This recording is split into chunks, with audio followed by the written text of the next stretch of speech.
We all want the best for our children. We all have a vested interest in making sure they are healthy and well developed during their early formative years. They are our future. But recent lifestyle changes have resulted in increasing levels of inactivity in our youngest and most vulnerable babies and children. We have an epidemic of lost physicality.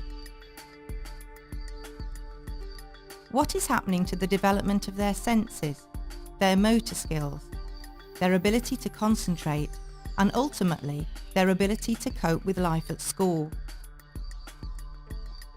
In 2011, the Chief Medical Officer for the UK released physical activity guidelines for the early years. This reflected both a growing awareness of the importance of physical activity for this age group and also the high levels of sedentary behaviour in the under 5s.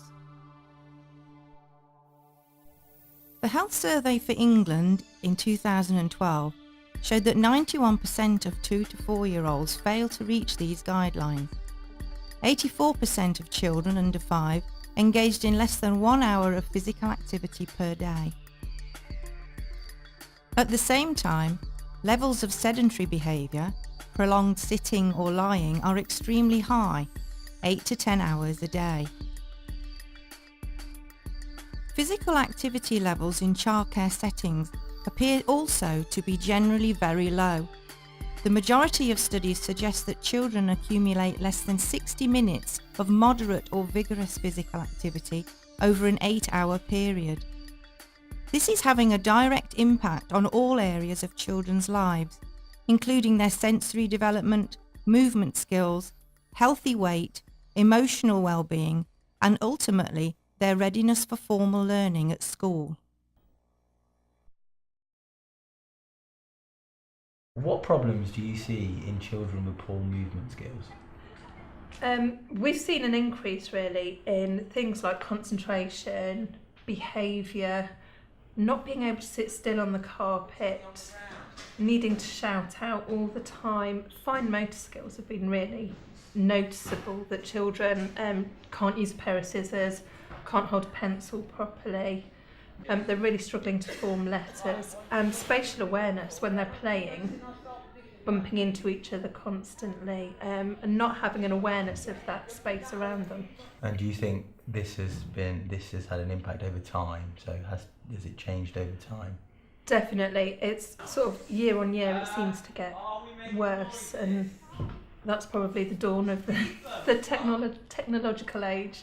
With iPads and games consoles, children spending a lot more time in front of computers and things like that, rather than being out and about and climbing trees and running and falling off fences and things like that.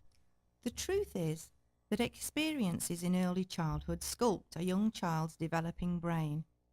Language, emotional and cognitive development are all built upon a solid foundation of good sensory motor skills located in the lower areas of the brain. Like building a house, the stages of development follow a sequence. The inhibition of baby reflexes and the development of posture, the development of the senses, motor skills and important movement patterns, oral language, visual and auditory skills. These are the foundations for success in both daily living and in formal learning at school. In order to develop these foundations, children need to be moving in all directions for several hours a day. Movement play in early childhood has a huge impact on the growth and organisation of the brain.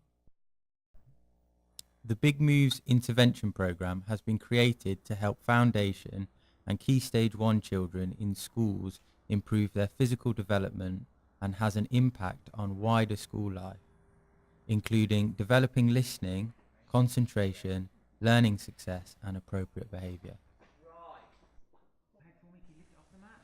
The Big Moves project has been developed over a 6-year period in South Leicestershire schools.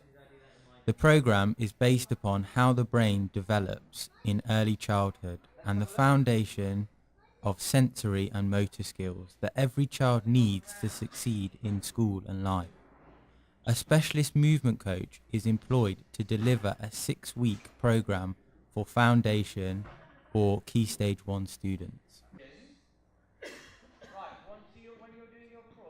Before the Big Moves project starts, class teachers fill out an assessment on pupils' handwriting, concentration, ability to sit, ability to show initiative, self-care, social involvement, behaviour and academic progress. Participants also draw self-portraits with a sample of their handwriting. During the first session, an assessment of fundamental movement is completed by the movement coach. The children perform 12 movements designed to test core muscles, hand movement, balance, body strength, and listening skills. During the next 4 weeks, the coach teaches the children 10 moves designed to improve sensory and motor skills.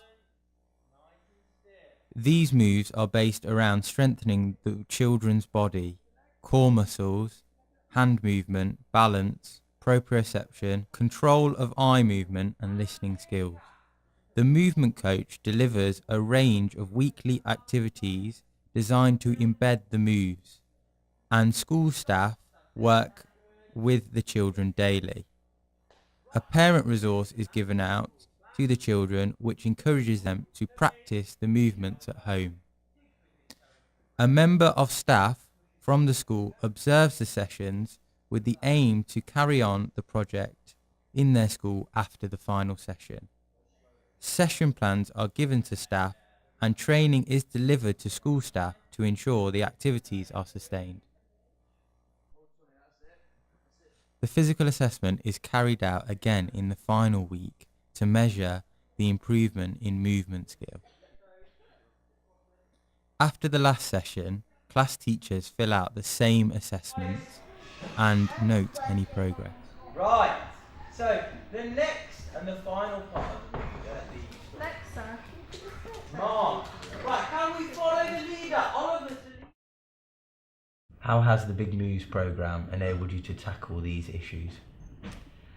It's meant that we've been able to identify, it's kind of encouraged us to identify children with specific needs in this area and then to work with them. We've been running interventions between the weekly sessions.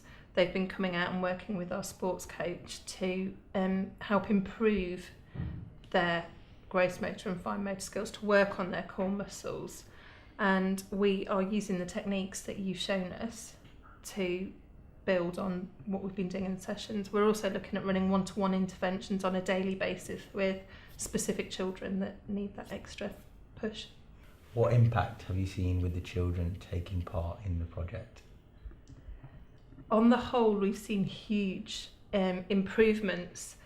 Children that weren't able to sit through a 5-minute talk on the carpet are now sitting and focusing and paying attention and can recall and follow instructions that are given to them. We've seen improvement in writing and colouring. We've recently had Decorations Day, and at the start of term, the thought of giving them something to colour or to paint, it would have been everywhere. You know, now they're inside the lines a lot more and it's a lot more precise. Yeah, one particular child I'm thinking of, his confidence has just gone through the roof. Before, he would sit in a lesson and you wouldn't know whether he was really paying attention or not, whether he was taking in anything that you were saying. And now he's there, he's at the front, he's putting his hand up, he's answering questions.